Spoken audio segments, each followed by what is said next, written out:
Oi, doutor Anderson. Oi, Vanessa, boa noite. Boa noite a Boa todos. noite. Tudo bem? Tudo jóia, e você? Tudo bem também, doutor. Quero primeiro agradecer aí por ter prontamente aceito o convite, né, para participar da nossa live. Eu sei que estava aí na correria com cirurgia, enfim, né, bem corrido, provavelmente o teu dia a dia, mas prontamente aí já aceitou o convite para participar aqui, para tirar as dúvidas das nossas seguidoras, que elas têm muita dor na coluna, doutor Anderson. Vamos ver se a gente ajuda nisso aí, né? Tem excelentes, assim, eu vi que você tem bastante seguidores, né? Mas como você mora em Curitiba, e eu Não, moro eu moro no interior do Paraná, doutor Anderson. no interior, achei que fosse Curitiba. Não. Paraná tem excelentes profissionais da área da coluna, cirurgiões, fisioterapeutas. Eu morei em Curitiba um ano, excelente cidade, gosto muito de Curitiba. Não tive a oportunidade de conhecer outras cidades no Paraná, né? Mas o que eu sofri um pouquinho foi só com o frio do meio do ano, mas tirando isso, é excelente cidade. Aqui é muito gostoso. Então, doutor Anderson, eu vou me apresentar, né? Até que provavelmente tenham pessoas aí do teu Instagram que venham para a live. Então, meu nome é Vanessa, eu sou personal e fisioterapeuta e moro em Guarapuava, uma das cidades mais frias do Paraná. Fica a mais ou menos 250 quilômetros de Curitiba e atualmente eu venho trabalhando aí com programas de exercício online. Meu programa principal é o programa Pilates em Casa. É, Posso chamar você de você? Pode? Opa! Doutor Anderson, você então é neurocirurgião especialista em coluna. Então conta um pouquinho mais para nós sobre a tua formação, aonde que você mora, com o que você trabalha para o pessoal conhecer você também.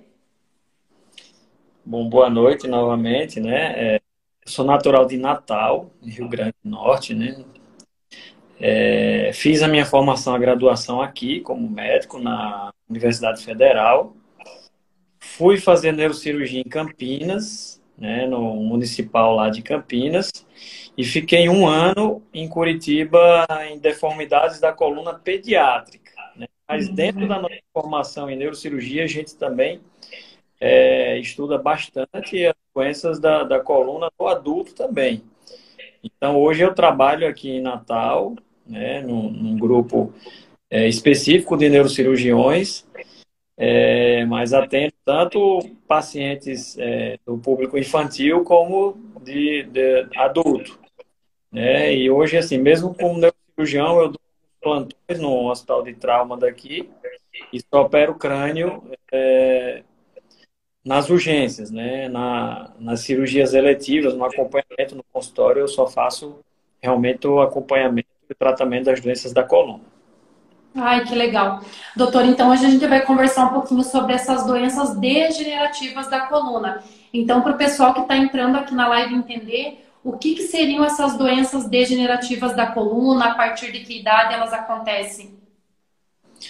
Bom, então, bom estabelecer que quando a gente fala em degenerativa, muitas pessoas chegam a pensar naquelas doenças de idade avançada, né, como a doença de Alzheimer, doença de Parkinson, e não tem nada a ver com isso. Esclerose múltipla, degenerativa na coluna quer dizer de desgaste, né? Então, as doenças degenerativas da coluna estão relacionadas com o desgaste das estruturas que compõem a coluna. A gente sabe que a coluna ela tem a função primordial de sustentação do corpo, né?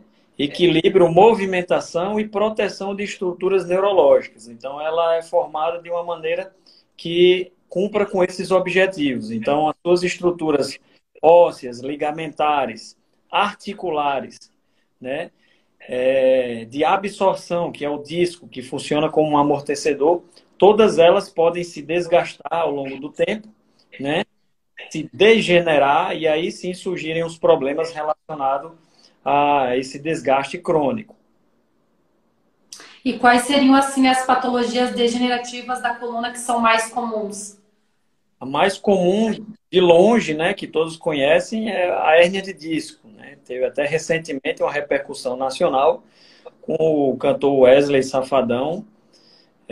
Teve uma hérnia de disco, né? E teve complicações, precisou ser operado de urgência para evitar maiores danos neurológicos. Então, a hérnia de disco é o principal representante das doenças degenerativas da coluna, mas a gente pode ter os bicos de papagaio, que a gente chama de osteófito, né? Pode ter os estreitamentos do canal, as protrusões, que são fases anteriores à hérnia de disco, né? E por aí vai. Uhum. A artrose entraria também nessas doenças degenerativas da coluna? Artrose, sim. A artrose especificamente da articulação facetária, né? Que é a articulação que permite os movimentos da coluna, chama de espondiloartrose. Espondilo quer dizer algo a ver com a coluna, e a artrose que é o desgaste da articulação. Ah, entendi. E a questão da escoliose, doutor? A escoliose, assim, ela entra nessa classificação ou não, né? Até porque tua especialização é em escoliose, pelo que eu entendi. E Isso. como que fica essa questão da escoliose para o paciente adulto, aí para nós entenderem um pouquinho mais também?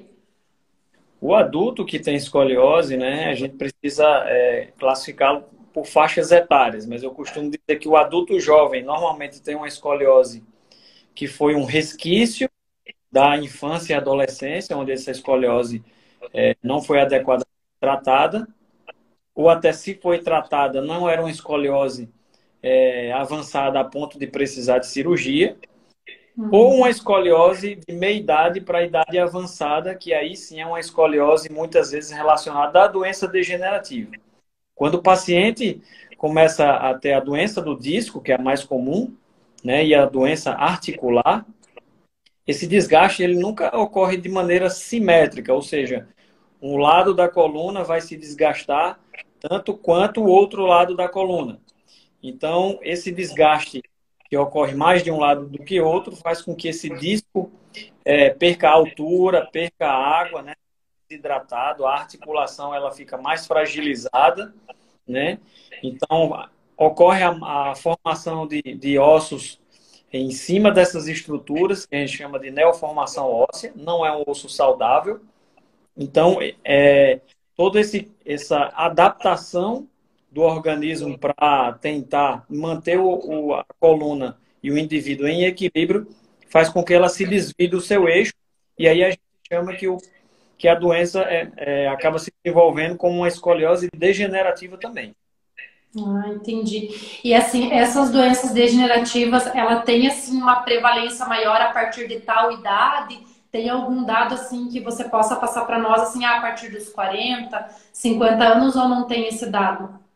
Não, a epidemiologia é bastante clara em relação à escoliose degenerativa, principalmente as sintomáticas e mais graves, né? Elas tendem a se desenvolver acima dos 60 anos, né? Um público em torno de 60, 65 anos começa a apresentar essa escoliose e normalmente a localização dela é mais lombar, que é uma região onde se desenvolve mais desgaste porque o segmento da coluna onde tem a maior sobrecarga mecânica, né? Onde sustenta a maior parte do peso do nosso corpo. Uhum. E assim, já que essas patologias elas são, né, degenerativas e associadas principalmente com o envelhecimento, tem alguma maneira das pessoas evitarem ou alguma coisa que elas possam fazer para que elas minimizem a chance de ter essas patologias? Sim, claro. Tem um autor americano que tem um estudo, ele diz que as doenças da coluna, de uma maneira geral, principalmente as degenerativas, têm uma influência da genética em 73% dos casos. E aí eu costumo dizer para os meus pacientes, a genética ela pode ser condicionante, mas ela não é determinante, né? Então, se você trabalhar contra a genética, como ela não é 100%, né, você pode evitar, pelo menos, doenças graves, né? Ou doenças que te prejudiquem a qualidade de vida do paciente. Então, o que provavelmente você deve pregar e deve orientar os seus pacientes é um estilo de vida saudável. Não fumar, não beber em excesso, realizar atividade física de maneira regular, alimentação saudável, sono saudável. Então, são aqueles princípios que regem uma vida saudável, né? Isso é extremamente importante também para a saúde da coluna. E aí, quando a gente fala em exercício físico, a gente precisa fortalecer os músculos de sustentação, tanto da coluna quanto da pelve, né, do quadril, porque são estruturas que estão intimamente relacionadas. Muito bom. Até nessa questão do fortalecimento muscular que você abordou, desse fortalecimento desses músculos específicos, por isso assim que eu falo tanto e defendo tanto o Pilates, né? Porque o Pilates, assim, para mim é a melhor modalidade que é direcionada para esse tipo de fortalecimento. Porque assim, doutor Anderson, como eu falo muito de exercício, muitos falam assim, ah, Vanessa, caminhada melhora a dor na coluna, elas falam de outras modalidades. Eu falo assim, ó, você pode até fazer, mas o que vai realmente fortalecer a tua musculatura é o Pilates, porque é uma modalidade que já é específica para isso. Você concorda com isso? Qual que é a tua opinião? Qual que é a tua orientação e até o que você orienta para os teus pacientes em relação a isso? Praticamente você falou 100% do que eu falo nas minhas consultas, né? A gente está falando a mesma língua, né? E deixar claro aqui para quem está acompanhando, a gente não combinou isso, mas quando a gente respeita a ciência, respeita o que tem de comprovado cientificamente, então as orientações elas são praticamente as mesmas. Muitos pacientes me perguntam, eu estou aí para caminhar, é bom? Eu digo, caminhar é bom, desde que você faça realmente outros tipos de atividade que te traga uma saúde melhor do ponto de vista cardiovascular e do ponto de vista muscular, né, para a saúde da tua coluna. Aí eu às vezes até brinco, olha, eu só aceito aqueles vozinhos acima de 70, 80 anos que realmente não conseguem fazer algum outro tipo de atividade, então eu ainda aceito a caminhada, né? Porque às vezes até adolescente, os pais perguntam, ele pode caminhar? Eu disse, não. Quando eu era adolescente, eu praticava esporte, né? E corria, brincava, fazia meus exercícios e era de domingo a domingo. Então, não aceito quem é jovem não fazer menos de cinco dias de atividade na semana. Então, eu prego isso também. E eu adoro Pilates, né? Eu sou defensor também do Pilates. Pacientes que têm doenças articulares mais severas, eu primeiro aconselho fazer um tipo de atividade na água, como a hidroterapia, por causa do impacto. E assim que eles condicionam a musculatura deles, aí eu vou fazendo, faço até outra brincadeira, né? Vamos fazer igual o anfíbio para o réptil, vamos saindo da água para a terra. Aí eu aconselho o Pilates quando eu vejo que o paciente tem condições. Não que eu seja contra a água, na verdade, se puder manter os dois, excelente. Então, o foco das orientações do tratamento é esse mesmo, a orientação Pilates. Já fiz Pilates, gosto muito, né? E eu acho uma modalidade de atividade e fisioterapia bem completa.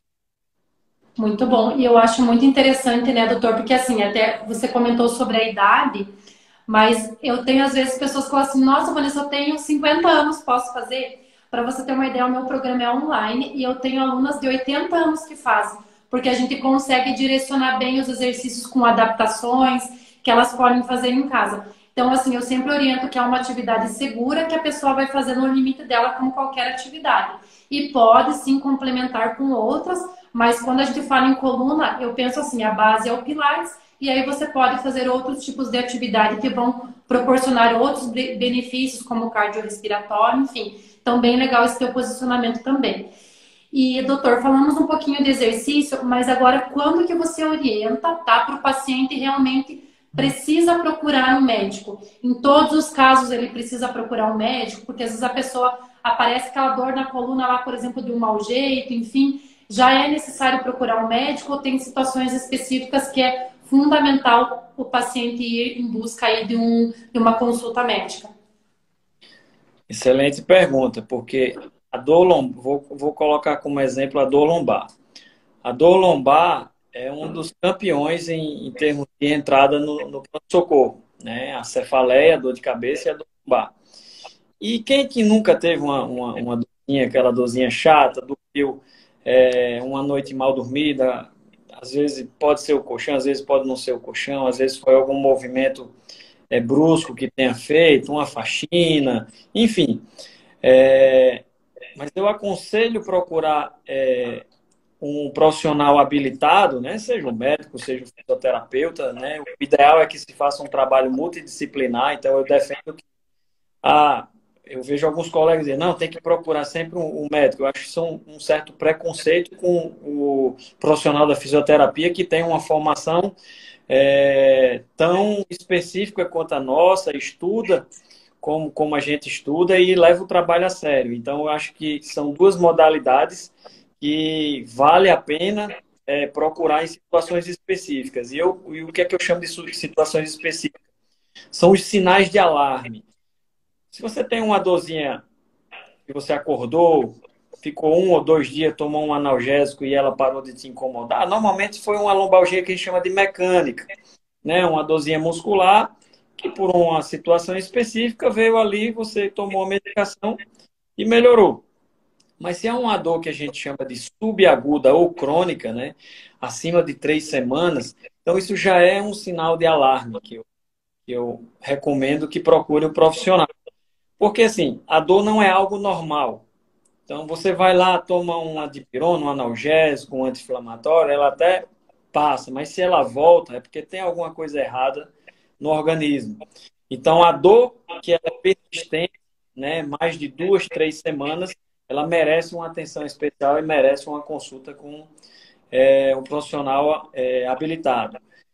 Se você tem sintomas de dor associado a alguma alteração neurológica, a minha perna está formigando, o meu braço está formigando, eu estou perdendo força no braço. Quando eu vou na academia, eu noto que o meu braço esquerdo, por exemplo, ele não tem tanta força quanto o direito. Quando eu vou subir uma escada, a minha perna esquerda ou a direita, ela tem menos firmeza. Então, isso é um sinal de alarme, né? Dor associada à fraqueza de membro. Uma dor incapacitante, né? Eu não consigo realizar minhas tarefas simples do dia a dia por causa dessa dor. Eu tomo a medicação, ela não melhora 100%, ela volta rápido, então é outro sinal de alarme. Preciso procurar um profissional.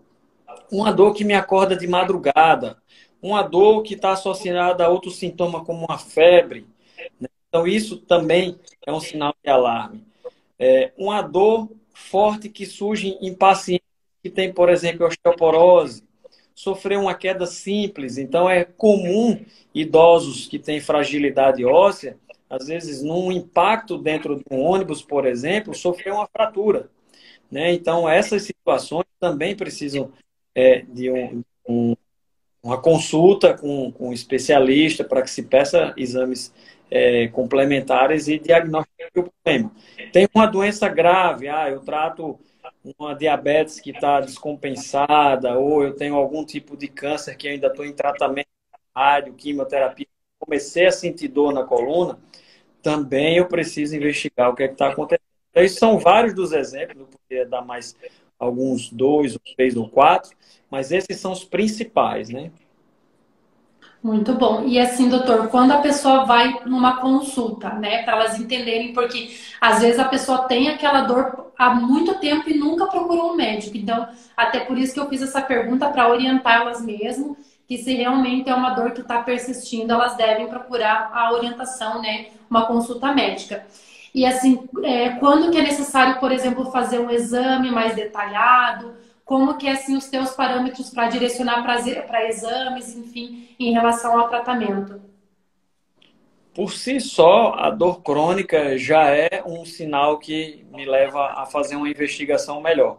A consulta médica ela é direcionada respeitando os princípios da semiologia que a gente fala, né? Que é o atendimento global do paciente. Primeiro, você escuta o paciente, vê as queixas dele. Muitas vezes o paciente não vem queixando somente da dor, às vezes ele reclama que não está muito bem no trabalho, que fica muito tempo sentado, não tem tempo de levantar para ir ao banheiro, que está dormindo mal, que está passando por algum problema psíquico, né? Teve algum problema na família. Então, esses são situações que eu costumo dar bastante atenção, porque a dor é um sintoma multifatorial. Muitas vezes você não encontra um problema específico, igual uma pedrinha no sapato. Você calçou o sapato e tem uma pedrinha, você sabe que você vai levar uma espetada no calcanhar por causa da pedrinha. A dor muitas vezes não é assim, não é, é aquilo e pronto.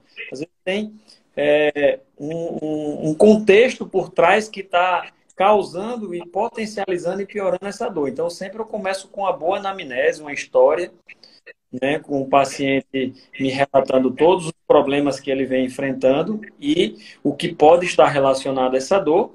E o meu exame físico acaba sendo direcionado para aquele tipo de dor, né? A gente vai tentar estimular a movimentação do paciente para ver se ele tem alguma posição que ele piora aquela dor, se eu vou mexer na perna dele vai doer mais, se eu vou mexer no braço e vai doer mais, se eu vou mobilizar o pescoço ou a lombar e ele vai referir alguma piora de dor.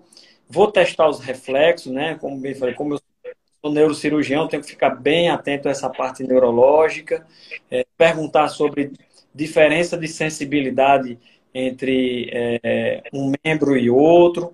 Então, a história, o exame físico, eles vão me direcionar para o complemento, que é o exame diagnóstico, para que a gente chegue no diagnóstico final e institua o tratamento de maneira mais correta. Muito bom. E assim, doutor, quais são os tratamentos médicos, assim, hoje em dia que são utilizados para essas patologias degenerativas? Por exemplo, quando que é indicado um caso cirúrgico e tem também aquelas infiltrações, aquelas outras aplicações? Explique um pouquinho mais, porque elas têm muitas dúvidas, né? Elas sempre vêm me perguntar, Vanessa, fazer isso, faço aquilo. Eu falo assim, não. Cada macaco no seu galho. Esse daí você vai lá no médico, que é o médico que vai te orientar, né? Então, só para elas entenderem quais são os tipos de opções de tratamento que elas têm, para que elas também procurem uma orientação médica para isso. Como a gente tem uma gama de problemas, né?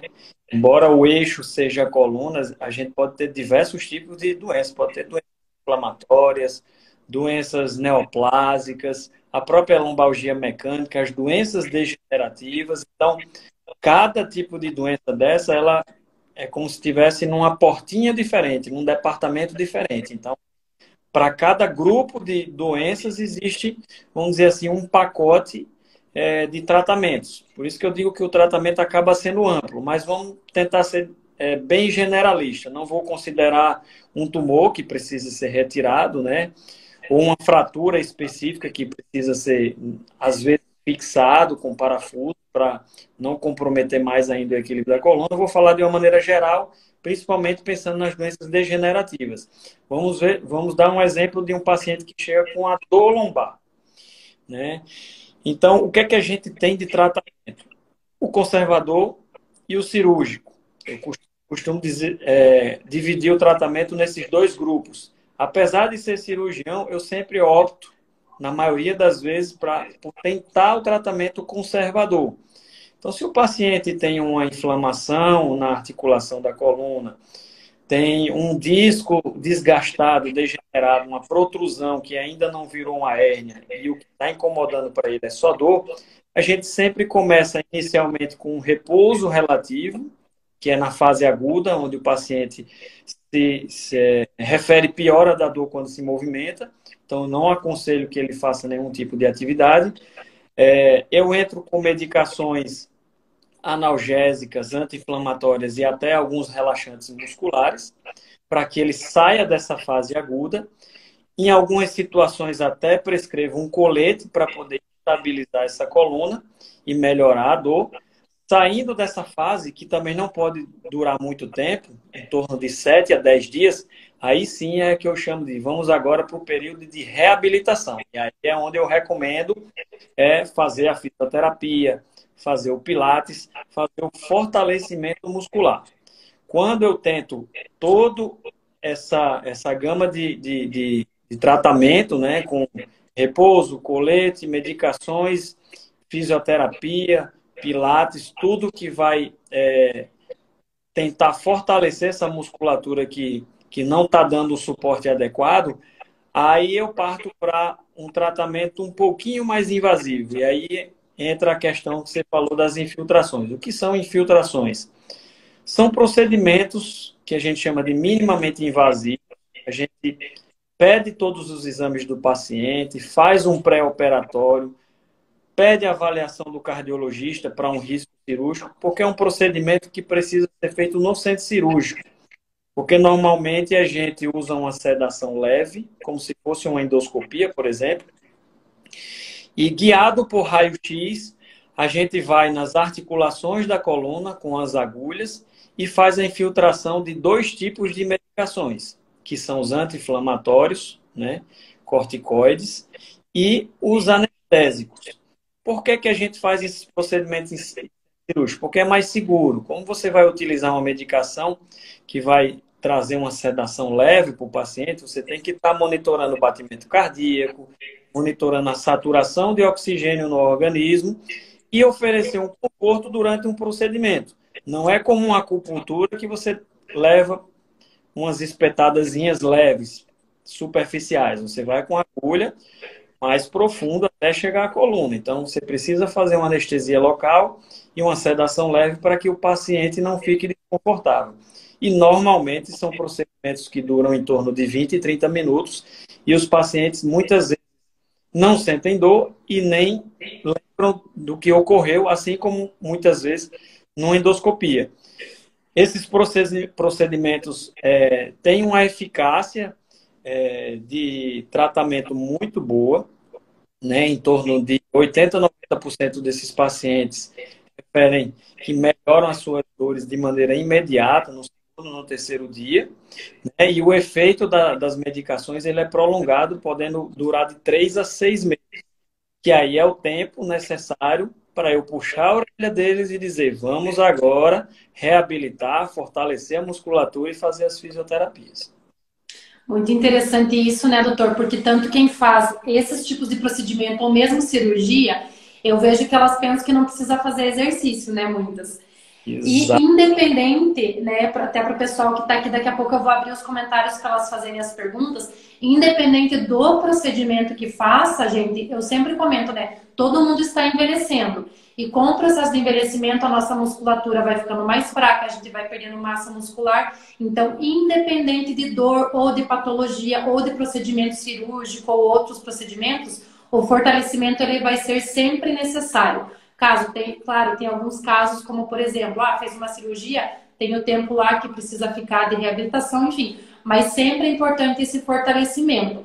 E assim, passou essa fase aí, quando que é indicado uma cirurgia? Por exemplo, a pessoa tem uma hérnia de disco, por exemplo, até você comentou da questão lá do Wesley Safadão. Quando que é necessário uma cirurgia para hérnia de disco, para escoliose? Quais que são os casos mais indicados? Tá falando da hérnia de disco. Toda hérnia que cause prejuízo de função, que foi o caso do Wesley Safadão, a indicação é de urgência. O que é prejuízo de função? A hérnia saiu do disco, né? Para explicar o público o que é uma hérnia. Hérnia é algo do teu organismo que tem um lugar, está num lugar específico e ele sai desse local, né? Que não é o seu local habitual. Então, o disco é como se fosse o amortecedor da coluna. Ele é predominantemente feito de colágeno e água, né? Eu costumo dar bastante exemplo para que os pacientes entendam no meu consultório. Imagina aquele chiclete, o Babalu, né? Ele, se você apertar, ele deforma, né? E se você apertar demais, ele estoura e sai o líquido de dentro. Então, o líquido do Babalu é como se fosse a hérnia que sai. O disco, ele quando começa a se degenerar, se desgastar, a sua periferia, né, ao redor, ela fica mais fragilizada e aí um pedaço desse disco ele sai e pode ir pinçar, imprensar ou até esmagar o nervo que está saindo ali próximo. Se ele esmagou o nervo e o paciente está sentindo uma dor incapacitante, que não consegue mexer o pé, não consegue mexer a perna, ou o pé fica caído, que é uma das urgências neurológicas, o pé caído, isso é uma indicação cirúrgica de urgência. No caso do Wesley Safadão, ele tinha uma outra urgência neurocirúrgica, que é a síndrome da cauda equina. O que isso significa? A hérnia, quando ela sai, fica extrusa, ou seja, é uma hérnia grande que invade praticamente todo o canal, onde passam os nervos, ali no final da coluna. Esses nervos no final da coluna, eles parecem aquele rabo de cavalo, por isso que chama de cauda equina. E aí, quando ele comprime esses nervos, o paciente pode perder o movimento dos pés, perder o movimento, perder o controle voluntário dos esfíncteres, né, que permitem que ele urine, que ele evacue, começa a perder sensibilidade na região das partes íntimas, né, próximo do ânus, próximo do saco, da vagina. Então, isso se configura também como uma urgência neurocirúrgica. Você precisa retirar esse fragmento de hérnia que está causando esse prejuízo neurológico. Saindo das urgências, então, quando que só tem indicação nas urgências? Não. Quando a gente tem falha, né, no tratamento conservador, e quando eu falo falha, não quer dizer que houve falha de método, e sim porque o paciente não teve uma boa resposta àquele tipo de tratamento, que mesmo sendo feito de acordo com o respaldo científico, aí sim, né, a gente considera que, por exemplo, ele tem uma hérnia de disco, tentou a medicação, tentou fisioterapia, tentou fortalecimento, tentou de tudo, e ainda assim o paciente persiste com dor, e aí eu considero entre 8 e 12 semanas o período que a gente analisa isso, aí sim estaria indicado ele fazer a retirada da hérnia. Isso falando das doenças degenerativas. Você perguntou sobre a escoliose. A escoliose é um pouquinho mais específica para a situação do equilíbrio da coluna. Como a gente está se tratando de uma doença que causa uma deformidade, né? A nossa coluna ela tem as curvaturas naturais. A escoliose ela não é uma curvatura natural. Ela se desvia para o lado e roda sobre ela mesma, né? Ela gira. Então, esse desvio com essa rotação acima de 10 graus, a gente já dá o diagnóstico de escoliose. E quando ela evolui acima de 40 ou 45 graus, é recomendado que faça cirurgia, porque o organismo entra em desequilíbrio. Esse desequilíbrio vai causar um estresse muscular. Esse estresse muscular vai fazer com que o nosso organismo gaste mais energia para que a gente se mantenha em pé, que essa é a função, né, vamos dizer assim, para quem acredita ou não acredita em Deus, mas Deus fez o nosso corpo e evolutivamente a gente precisa estar em pé, ereto, com o olhar sempre para o horizonte, para que a gente possa caminhar, se defender de possíveis perigos que venham ocorrer no dia a dia. Então, se você está com a coluna desequilibrada, é um sinal de que você não está conseguindo manter essa postura adequada em pé, olhando para o horizonte, e muitas vezes você começa a sofrer alterações adaptativas para manter esse corpo em equilíbrio. Você flete o joelho, dobra o joelho, arqueia o tronco para frente, né, como se ficasse como uma corcunda, uma cifose, e isso são modificações do organismo que estão dando a informação de que você está gastando muita energia para se manter de pé. Então, a escoliose, muitas vezes, acima dos 45 graus, ela faz isso. Ela deixa você em desequilíbrio, o teu organismo começa a gastar mais energia para tentar manter você em equilíbrio, e isso se traduz, muitas vezes, em dor. Então, por isso que é necessário o tratamento acima dessa curvatura aí. Tá. E doutor Anderson, assim, ó, voltando a falar um pouquinho sobre a hérnia de disco, que daqui a pouco eu vou abrir os comentários, que é muito comum, assim, porque às vezes elas, por exemplo, até vão no médico, fazem exame e elas entram em pânico quando elas sabem que elas têm uma hérnia de disco. Parece que elas vão morrer porque tem uma hérnia de disco. Todo mundo que tem hérnia de disco vai ter dor? Como que funciona essa questão aí, até para elas entenderem um pouquinho mais sobre, assim, essa questão da hérnia de disco, que é degenerativa, que é comum, né, entre aspas, aí, principalmente depois de uma idade, e ter hérnia de disco, ele é um determinante para a pessoa ter dor? Qual que é a tua opinião sobre isso? Não necessariamente. Excelente pergunta, novamente. Antes de responder a tua pergunta, eu preciso fazer um esclarecimento extremamente importante, porque também é comum no meu consultório a dúvida entre uma protrusão e uma hérnia de disco. É comum um paciente ansioso, fez um exame, fez uma ressonância, chega em casa, já vai logo ler o laudo antes de ir ao médico. E aí lê lá, protrusão L4, L5, protrusão discal ou abaulamento discal, é uma nomenclatura bem comum nos laudos das ressonâncias, né? E aí ela passa por um profissional que às vezes, por motivo X, Y ou Z, não entra em detalhes na explicação e diz, ah, não, você tem 2, 3 hérnias de disco. E aí quando chega no consultório, não, doutor, eu me consultei com outro colega seu e ele disse que eu tinha 2, 3 hérnias de disco e quando eu vou olhar lá no exame são protrusões. Então, deixar explicado que protrusão é uma coisa, hérnia de disco é outra. Ah, doutor, e o que é protrusão? Protrusão é o início da doença do disco, né? O disco ele começa a degenerar, ele começa a se desidratar, começa a ficar mais achatado e depois ele começa a fazer uma protrusão, que é um alargamento, né? E se não for bem cuidado, essa protrusão pode sim virar uma hérnia de disco, mas são coisas diferentes. Protrusão é um estágio anterior, algo, vamos dizer assim, menor, menos grave do que uma hérnia de disco. E com relação à hérnia de disco, todo paciente com hérnia de disco tem dor? Não. Inclusive, tem trabalhos mostrando que muitos pacientes fazem ressonância assintomáticos, sem sintoma nenhum, e tem lá o desgaste, a hérnia de disco. Como a gente não trata exame, a gente trata o paciente, a gente acompanha esse paciente e faz as recomendações de fortalecimento muscular para que aquela protrusão, aquele abaulamento não vire uma hérnia de disco. Ou até aquele que tenha a hérnia de disco, ele não venha se tornar sintomático, não venha ter os incômodos das dores que a hérnia de disco pode causar. E outra informação extremamente importante, eu tive uma crise de coluna, descobri que tem hérnia de disco, vou operar. 85% a 90% das hérnias de disco podem ser tratadas sem a necessidade de cirurgia. Muito bom. Então, gente, ó, fiquem tranquilas, tá?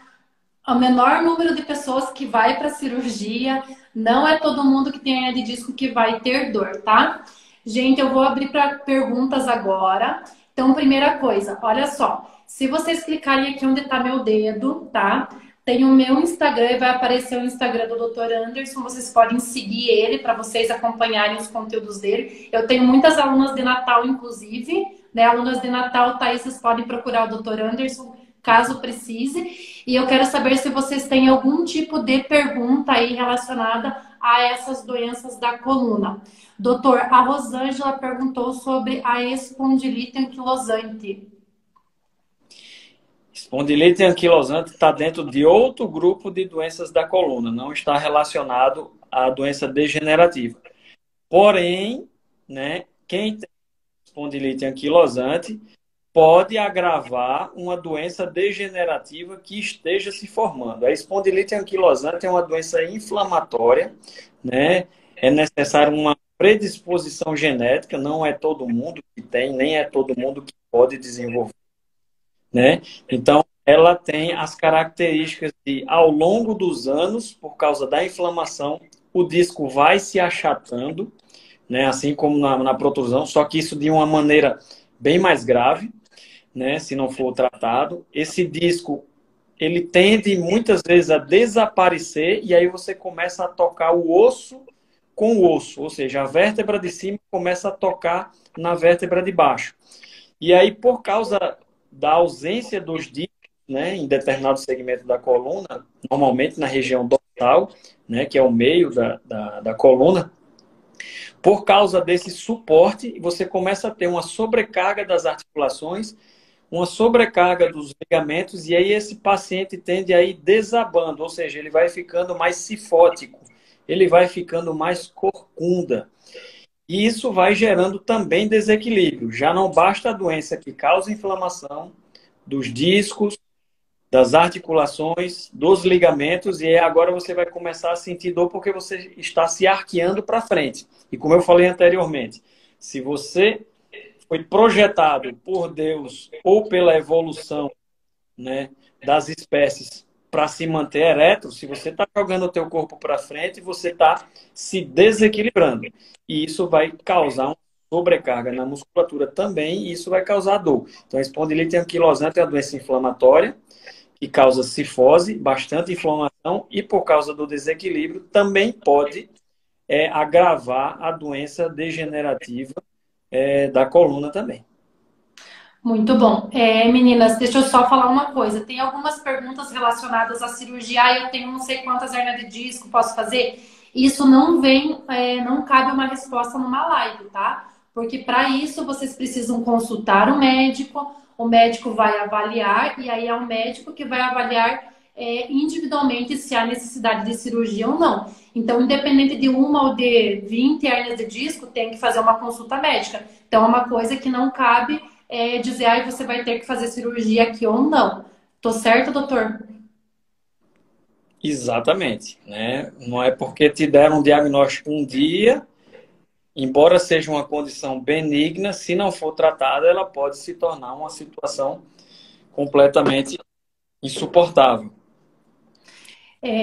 Doutor, tem algumas perguntas ali que tem uma coisa que não foi abordada, que acho que é interessante você comentar, que em relação à dor, né, ao nervo ciático, que já começaram a perguntar ali sobre o ciático. Me lembra só de porque quando você estava falando, eu também acompanhei algumas perguntas aqui, e eu Uhum. bem interessante, que ela falou que tem um escorregamento da vértebra e não lembro se ela há muitos anos perguntou se era degenerativo. A gente volta para essa pergunta depois, que eu acho que é importante a gente falar. Em relação ao nervo ciático. O nervo ciático, na verdade, eu tenho que fazer analogias para a gente entender o que é um nervo. O nervo é a junção de várias raízes nervosas, né? O que seria isso? Imagine um fio elétrico. Quando a gente desencapa o fio, a gente vê que tem outros fiozinhos mais finos. Não é verdade? Não sei se alguém já viu um fio desencapado, não sei se Vanessa já viu, mas tem vários fios que, juntando, né, formam o fio e depois você encapa ele. O nervo ciático ele é a junção de 4 raízes nervosas, que é como se fossem nervinhos mais finos, que surgem no final da coluna, a partir de L4. Né? Quando a gente divide a lombar normalmente tem 5 vértebras, né? Por ser lombar, a gente chama de L. Então, a primeira é L1, L1, L2, L3, L4, L5. Depois a gente vai para o sacro, que é aquela região da coluna que já fica atrás do bumbum, no caso, na frente do bumbum. Então, o nervo ciático, ele junta raízes nervosas de L4, L5, S1, S2 e às vezes S3. Mas eu acho que o que o pessoal quer saber é o seguinte: o que é o nervo ciático e por que que ele dói? Muitas vezes, quando surge uma hérnia de disco, e a maioria das vezes surge entre o segmento L4, L5 e L5, S1, ele pinça ou até aperta uma dessas raízes que formam o nervo ciático, que sai ali naquele segmento. Então, o nervo ciático ele sai na região final da coluna, através desses pequenos nervos, né, se junta na parte de trás do glúteo, do bumbum, e vai descendo até lá embaixo. Ele se divide, obviamente, em outros nervos, mas a essência é que ele vai até a região do pé. Então, é comum que hérnia de disco que afeta o nervo ciático, inflama o nervo ciático, ele vai sentir a dor, pode sentir a dor até a coxa, pode sentir a dor até o joelho, mas ele pode sentir a dor também com formigamento, com choque, em cima e também embaixo do pé. Muito bom. Você quer responder aquela pergunta que você tinha falado? Isso. Ela falou que tem um escorregamento da vértebra, né?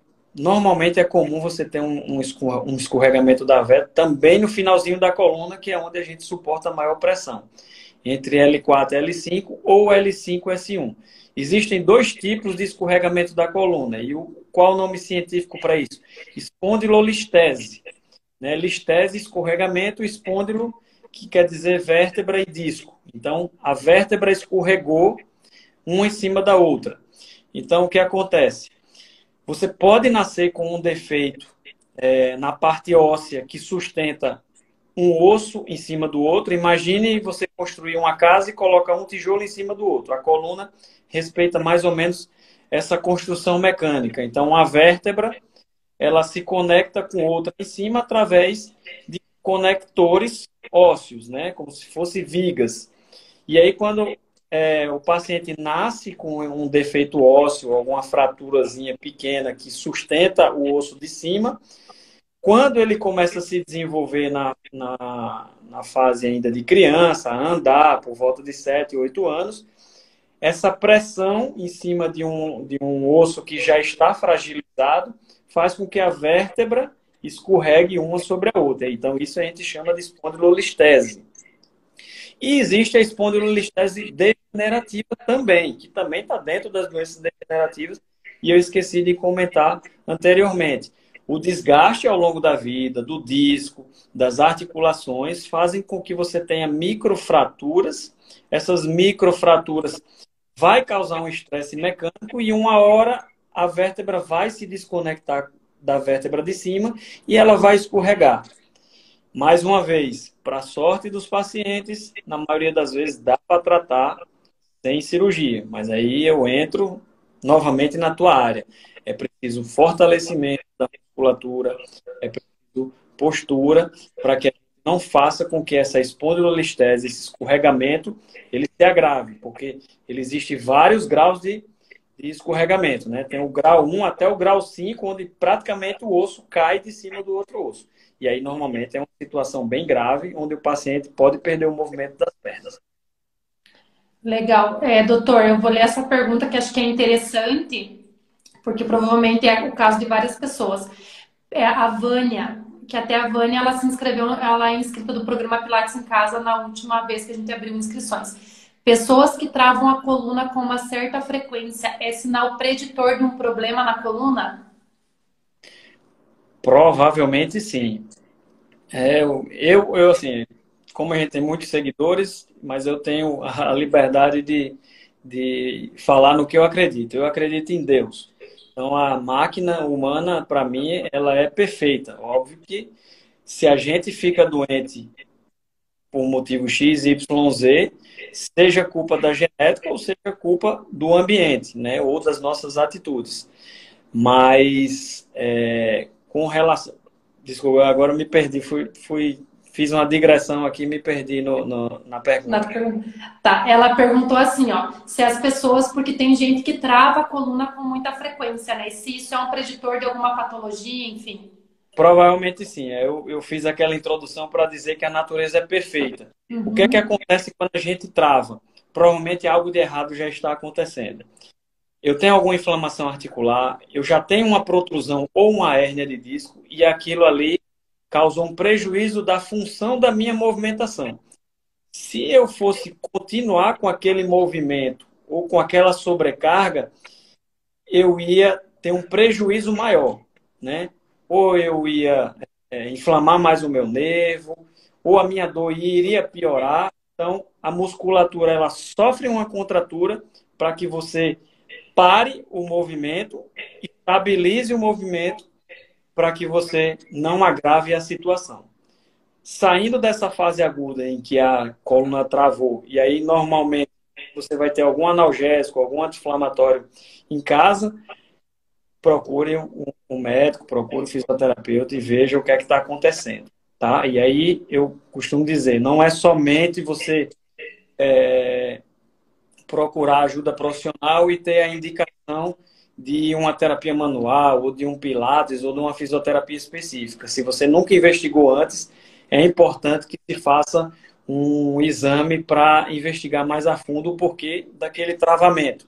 Pode ter sido uma coisa mais simples, mas também pode ter sido uma coisa mais grave. E aí o médico, dependendo da situação, ele vai escolher ou um raio-x, ou uma tomografia, ou uma ressonância, e eventualmente, às vezes, precisa dos três, porque cada exame ele analisa estruturas diferentes da coluna. É bem interessante, até quero fazer uma complementação, assim, para elas entenderem, e eu falo muito isso nas minhas aulas, para elas escutarem muito o corpo delas, porque assim, se você fez um movimento que causou dor, alguma coisa não está correta ali. Ou no movimento, porque você tem, né, alguma inflamação, alguma coisa ali, né, que o corpo não permite aquela amplitude, ou como você falou, doutor, na questão ali que quando a musculatura, né, a coluna trava, na verdade é a musculatura que contrai de maneira excessiva para evitar que a pessoa faça um movimento mais forçado, enfim, que talvez prejudique mais. Então, sempre durante os exercícios, a minha orientação fala, nunca force esse causador, né, o movimento, sempre respeite os seus limites do seu corpo, porque cada pessoa tem um limite. Então, é bem legal que dá para complementar isso que você falou. Tem uma pergunta aqui, doutor, no ponto de interrogação, que eu achei interessante, que é eu gosto dessas perguntas que dão, tipo, uma orientação mais geral. Que a Clarice perguntou assim, ó, quando a pessoa é gorda ou gorda, então, quando a pessoa tem mais sobrepeso, a pessoa tem mais chance de ter uma hérnia de disco? O sobrepeso, ele está relacionado a essas patologias degenerativas, enfim? Sim, principalmente por dois motivos. Primeiro, que quem tem uma composição corporal com mais gordura, na prática a gente verifica que essa pessoa também tem menos músculo. E aí eu até brinco com meus pacientes. Quem é que sustenta o teu corpo? Aí eles respondem, a minha coluna. Mas quem é que sustenta a tua coluna? Aí eles param. Óbvio que tem várias estruturas que sustentam a coluna. Os ossos, os discos, as articulações, os ligamentos. Mas o principal são os músculos. Se você não tem músculo bem desenvolvido, né, você tem uma predisposição maior a ter doença degenerativa da coluna. Acrescenta-se a isso, o paciente, se ele tem um excesso de peso e normalmente é gordura abdominal, ele também vai projetar o corpo para frente, né? Ele vai mudar o teu centro de gravidade, o teu centro de equilíbrio. O normal é a gente ficar de pé, ereto, olhando para frente e equilibrado. E não o tempo todo você está de pé com a sensação de que está caindo para frente. Se você está caindo para frente, quem é que vai te sustentar para você não cair para frente? A tua coluna vai se contrair para te jogar para trás. Isso é uma lei da natureza, né? A tua lombar vai tentar estabelecer mecanismos de equilíbrio. Então, muitas vezes a lombar que tem uma lordose, que é aquela curva para dentro, ela vai se retificar para tentar jogar teu corpo para trás e você não cair.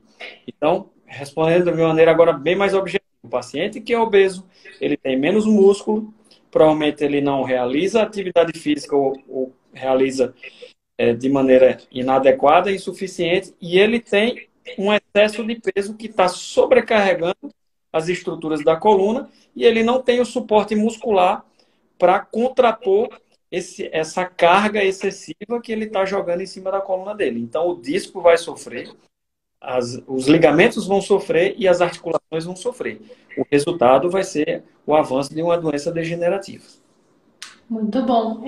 Doutor Anderson, outra coisa que até a Rose, que é minha aluna, ela perguntou assim, e também é algo que eu vejo que acontece com muitas pessoas. Aquelas pessoas que dormem bem, e a Rose até ela tem escoliose, e a pessoa acorda com dor na coluna. Tem alguma explicação do porquê que a pessoa acorda com dor? A pessoa não tem dor durante o dia, a pessoa faz exercício e não tem dor, mas a pessoa dorme e dela acorda com dor. Tem alguma explicação para isso? Tem sim. O nosso corpo ele foi projetado para se movimentar, né?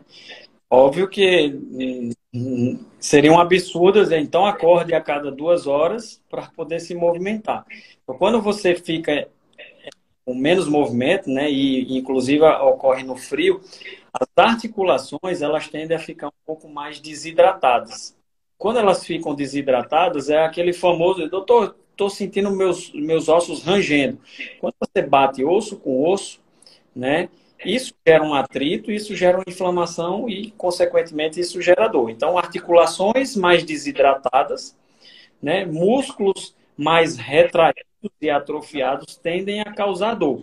Então, se esse paciente que dorme e acorda com dor, ele também merece investigação, porque isso não é normal. Mesmo que no dia a dia, na movimentação, ele não sinta dor, também não é normal acordar com dor, até porque o sono é para ser algo reparador, tanto do corpo quanto da mente. Outro ponto que precisa ser esclarecido é como que esse paciente está dormindo. Ele está com alguma posição ergonômica? O que é que a gente chama de ergonômica? Existe maneira para dormir. Não pode dormir de qualquer maneira. Ah, doutor, eu gosto de dormir de barriga para cima. Se eu já tenho alguma, vamos dizer assim, um início de algum problema na lombar, ou até uma alteração anatômica na lombar, que ela é um pouco mais retificada, o ideal é que se coloque um encosto embaixo dos joelhos para manter a perna um pouco mais dobrada. Se eu durmo de lado, eu tenho que atentar de colocar um travesseiro entre as pernas para ele não ficar batendo joelho com joelho. Isso faz com que o quadril rode, né? E quando o quadril roda, ele causa também uma alteração na posição da coluna, e isso pode causar dor. Pescoço. Qual o melhor travesseiro? É aquele travesseiro que deixa a tua cabeça reta, né? A distância da orelha até o ombro, ela tem que estar fixa. Você não pode nem estar com a cabeça afundada, nem com a cabeça levantada.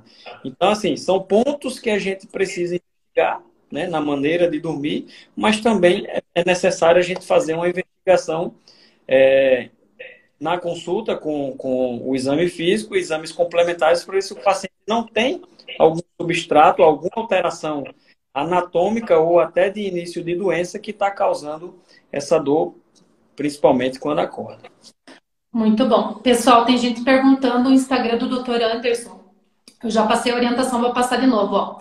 Aqui no meu dedo tá escrito Vani Personal, que é o meu Instagram. Se vocês clicarem ali, vai aparecer do ladinho o meu Instagram e o do Dr. Anderson. Aí vai ter o botãozinho de seguir do lado, que é azulzinho. Vocês clicam em seguir, que daí vocês já começam a seguir o perfil dele, tá? Então, só clicar aqui em cima, onde tá meu dedo. Doutor, eu vou abrir a última pergunta, que a gente já tá com quase 1 hora de live, porque senão, assim, ó, nós ficamos até o resto da vida aqui tirando a dúvida desse povo. Mais uma pergunta aqui que eu acho que vale para várias pessoas. Então, assim, gente, geralmente perguntas mais específicas, que eu tenho um problema, assim. Eu gosto mais de pegar as perguntas que servem de orientação para várias pessoas. Queria saber quais as orientações para o paciente com hérnia de disco, cuidados na vida diária. Então, o que você tem a falar sobre esses cuidados na vida diária? Existem coisas básicas, né? Que muitas vezes quando a gente coloca numa lista, né? O paciente às vezes olha assustado para mim e diz, doutor, mas eu não tenho como ter uma vida perfeita. Ó, ninguém tem como ter uma vida perfeita, mas a gente precisa se esforçar para respeitar alguns princípios, que foi aqueles que eu falei no início da live. Procure ter um sono reparador, né? Se não está tendo um bom sono, procure saber o porquê de não estar tendo um bom sono. O porquê da insônia. Se é o local que não te permite dormir bem, não é completamente escuro, ou não é silencioso, ou é um problema orgânico, ou é um problema posicional. Procure se alimentar bem, procure se hidratar e, principalmente, procure fazer exercícios que fortaleçam a musculatura, principalmente da tua lombar. Óbvio que eu digo, exercício é importante para tudo, né? Mas como a gente está falando de coluna, a gente tem que fortalecer a musculatura paravertebral, a gente precisa fortalecer um músculo muito importante que fica mais interno ao abdômen, que é o psoas, o ilho psoas, alongamento dos isquios tibiais, que são os músculos a posterior da coxa. Então, assim, procure um fisioterapeuta específico, como a Vanessa, que vai te dar o melhor treinamento para a musculatura do abdômen, do quadril e da região lombar. Então, o resumo e tem uma boa vida social, né? Você ser feliz com o que você faz, ter bons relacionamentos, isso gera a produção de substâncias no cérebro, que a gente chama de neurotransmissores, que te dão sensação de conforto, de prazer, de alegria, e isso faz com que as dores melhorem também. Então, tenha bons relacionamentos, durma bem, se alimente bem e, principalmente, realize atividades físicas específicas de fortalecimento da tua coluna. Então, acho que esse Pessoal, legal que o doutor falou. E assim, gente, ele falou vários nomes de músculos aqui, só que só para vocês saberem, tudo isso a gente trabalha no Pilates. Porque elas falam, dá para fazer musculação, dá para fazer. Mas esses exercícios específicos, essa musculatura paravertebral, esses alongamentos, gente, é tudo direcionado nas aulas de Pilates. Comigo ou com qualquer outro profissional, tá? Doutor, eu vou abrir só mais uma pergunta, senão essa minha aluna vai ficar brava comigo. Porque ela já mandei uma pergunta. Ó, Ela falou assim, ó, é normal sentir ardência nas costas quando sobrecarregamos nossa coluna? Que é essa ardência quando a pessoa sente, tipo, eu acredito que seja aquela dor, né? Quando a pessoa fica muito tempo na mesma posição, enfim. Ardência ou queimação é uma queixa bastante comum também. E normalmente essa queixa, quando o paciente refere, é uma dor que parece uma faixa, né? Nada mais é do que a sobrecarga, né, de um segmento específico da lombar, onde provavelmente ou você tem uma doença mais avançada do disco, ou o teu músculo realmente ele não está suportando a carga diária que você tem do dia a dia. Ah, eu trabalho muito tempo sentado, então uma informação bastante importante de que a pressão que existe em cima da tua coluna, em cima dos teus discos, ela é pior sentada do que em pé. Então, quem trabalha sentado, levante a cada 45 minutos, no máximo uma hora, dê uma caminhada, faça um alongamento. Só isso já vai te ajudar. Não estou dizendo que isso é um tratamento. Se você tem um problema na coluna, eu vou deixar mais uma vez enfatizado, né, reforçado. Procure profissionais que te dê o direcionamento e que façam o tratamento. Mas no teu dia a dia, se você puder, não fique em posições fixas, principalmente a posição sentada.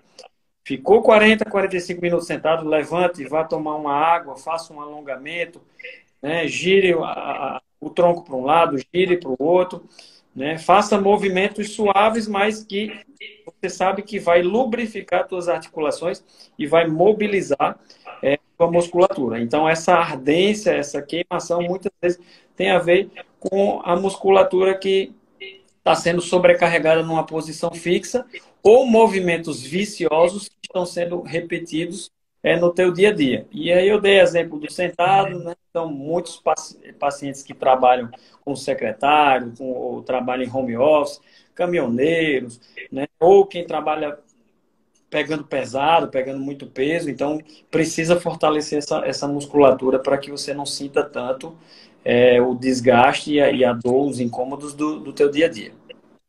Eu costumo falar assim, doutor, que essa ardência, né, geralmente é porque a pessoa sobrecarrega ali a musculatura e é o músculo falando que ele tá cansado, o músculo pedindo socorro, né?